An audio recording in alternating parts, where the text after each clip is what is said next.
if any positive emotion that you feel and your control of anxiety and the control over pain is dependent on the activation of these systems that watch you move towards a desired goal, then the more complete and weighty the goal is, the more kick there's going to be in the observation that you're moving towards it.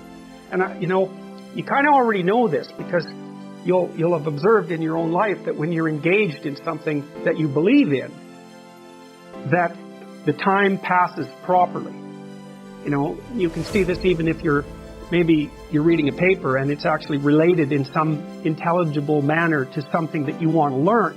So even though it's difficult, you get engaged in it, you can remember it better, you can process it better, and you're not so likely to fall asleep, and you're not so likely to want to find distractions, all of that. You can get into it. And it would be very interesting if that was proportionate to the degree of responsibility that you're willing to shoulder. And I think you can make a strong case for that. I've also often wondered, imagine you could offer people a choice. Here's the choice. You could say, well, your life isn't meaningful. The nihilists have got it right. There's no meaning in your life. And because of that, there's no reason for you to accept any responsibility. So you can live a responsibility-free life, and maybe one of impulsive pleasure-seeking, but a responsibility-free life, but the price you pay is that it doesn't get to be meaningful. Or you could say to someone, no, we're going to do the opposite. We're going to say, you can live a meaningful life, but it's only going to be as meaningful as the amount of responsibility that you're willing to bear. And then you might say, well, what would people choose? Because everybody also always makes noises about wanting to have a meaningful life. But if the price you pay for that is the adoption of responsibility, then it's not so obvious that people would choose meaning over pointless pursuits. If the benefit they got for choosing the pointless pursuits was that they really didn't have to care about anything they ever did. Right? There's no responsibility.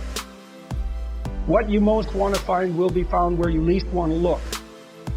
There's this old story, it's from King Arthur, and King Arthur has these knights, right? They all sit around a round table, which means they're roughly equal. That's what the round table means. And they're off to find the Holy Grail, and the Holy Grail is the most valuable object. That's what it means. So they're off to find the most valuable thing, but they don't know what it is, and they don't know where it is. But they know that there's a most valuable thing, so in some sense it's akin to them orienting themselves by the star. And they don't know where to look, and so what they decide is, they have the castle into the middle of a forest, and so each knight decides to start looking for the Holy Grail by entering the forest at the point that looks darkest to him. And so what's the idea there? Well, imagine there are things that come easy to you, and that you're fond of pursuing, and that you're happy about pursuing. So you've found those and pursued them, and you've mastered them. So you know all that, but then there's another place that you don't want to go. And so you haven't gone there, and you haven't mastered it, and you're very small in comparison to it because you haven't mastered it. And so it has this monstrous aspect. But it has, if what you're doing isn't working, it's where you haven't gone that you need to go. And so I can give you another example of this. So let's say you're an agreeable person, and so you don't like conflict, and you won't stand up for yourself, and you regard anger and the proclivity to provoke and to engage in conflict as something that's positively terrible. It's not only that you're not good at it, it's actually that it's wrong. So that's where you have to go if you're going to learn how to stand up for yourself. And imagine that you're afraid. Maybe you have something like agoraphobia. So there's a whole bunch of things that you're afraid of, and you don't want to go there. But if you want to put yourself together, then that's exactly where you have to go. And so it's frequently the case that what you want to find is to be found where you least want to find it. And that idea is echoed in the prominent stories of dragons and gold. It's exactly the same idea, is that the dragon is this terrible thing. It's this terrible predatory thing that lives forever and is very, very wise. And it lives underground, and it'll kill you. It'll burn you up in a second. But it hoards gold. And so you have to go there into the dragon's lair if you're going to get the gold. And that's a representation of people's paradoxical relationship with reality. It's like you have to go out there and confront it in order to incorporate what it has to offer to you. But the probability that that's going to be intensely dangerous and push you right to the limit, first of all, those are actually the same thing.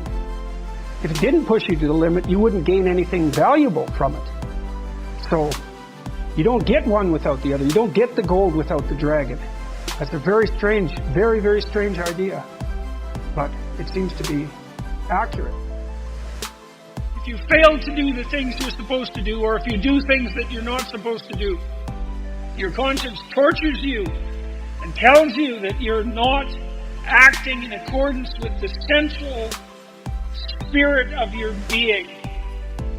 And I'm attempting to explain to people that the West is predicated on the idea in some sense that we co-create reality as individuals, each of us, and that there's suffering to overcome and there's malevolence to constrain in your own heart and in the hearts of other people and in the social structures, and that if you don't stand up and adopt that responsibility, then you leave the world lesser and more cruel and harsh than it has to be.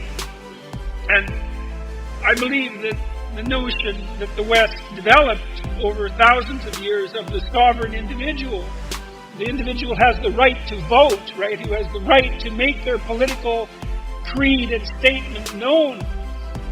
We developed that idea because we realized, we understood that it was true.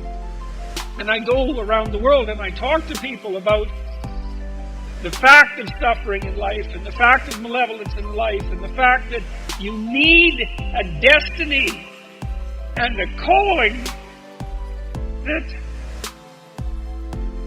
justifies the trouble of the world. And you find that in the pursuit of responsibility.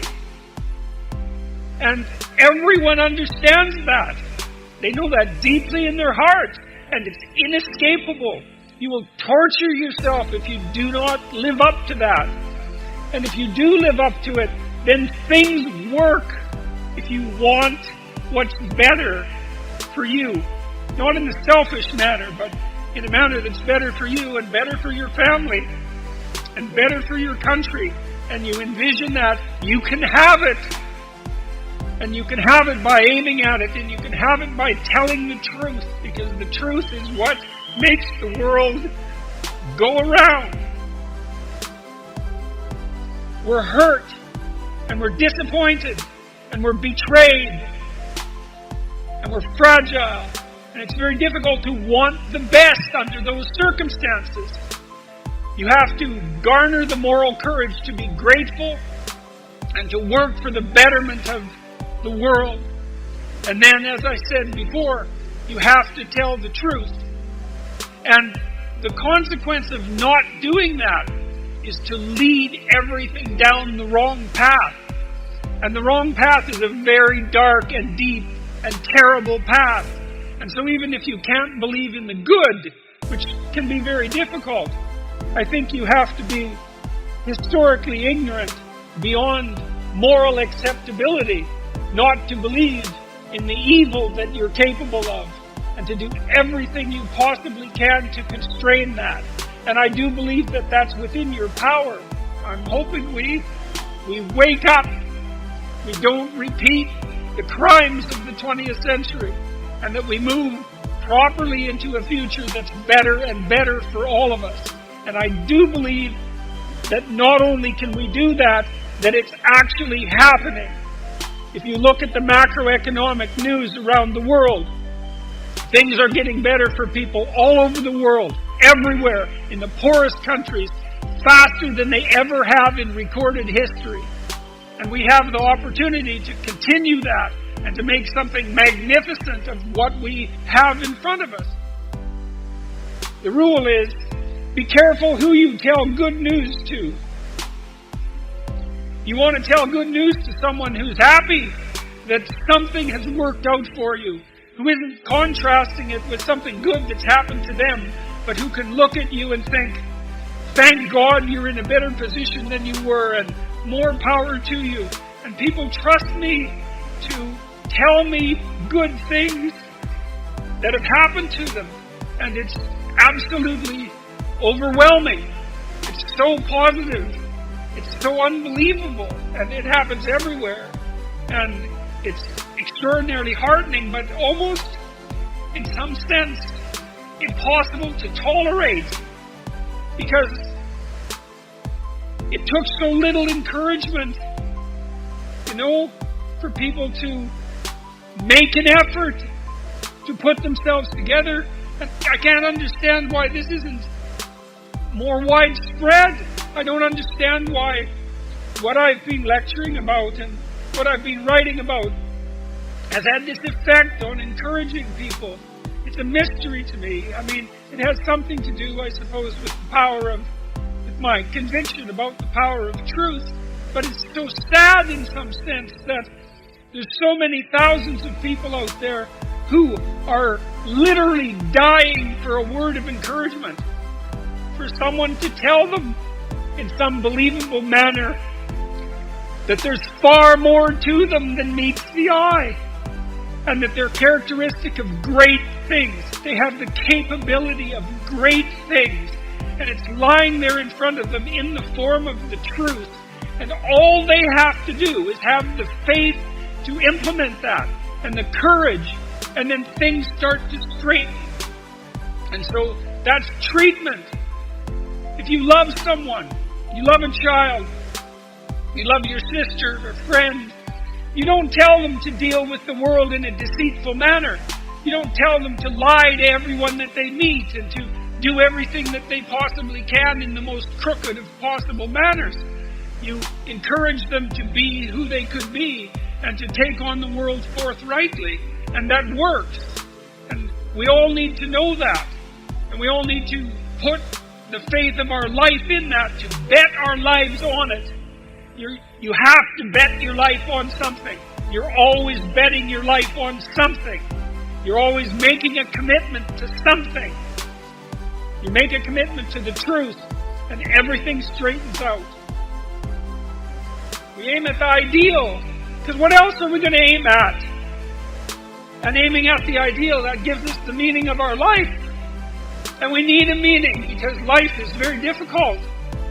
And without that sustaining meaning, like without that belief that you're partaking in something of vital importance, to put yourself together, to see who you could be, to organize and bring together your family, and to make everything you possibly can of your state, then you don't have what you need in order to live properly. And I've been telling people that everywhere in the world, and they're responding with exceptional positivity. And although the press is on my case very frequently, and in some sense I have a bad reputation because of it, my day-to-day life is not like that at all, because when I walk down the street, people approach me all the time, dozens of people a day, and they tell me very straightforwardly that their life was difficult, that they were in some small corner of hell, that they were not telling the truth, that they had no vision for their life, that they were nihilistic, that they were wasting their time, that they were hopeless, and that they developed some sort of overarching vision and started to tell the truth and to serve themselves as if they were valuable creatures, and to make peace in their family, and to work at their career or their job diligently and honestly, and that everything has become much better as a consequence.